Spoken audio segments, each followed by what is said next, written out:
Cherry cherry কিন্তু ঘুমাচ্ছে। আমি এখানে কাজ সেরে নিচ্ছি। চেরি, মশা ধরছে কিন্তু। হ্যাঁ,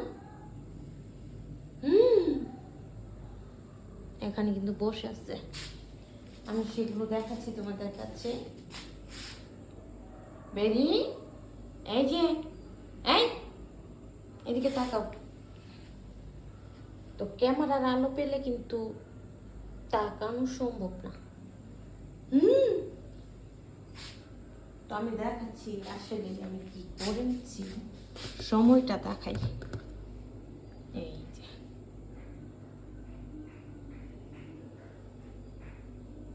এখনো আমি ঘুম আসি নাই। ঘুম আসতে অনেক সময় লাগবে। 1টা পার হয়ে যাবে, 1টা 1:30 বাজবে। কাজ মাত্র শুরু।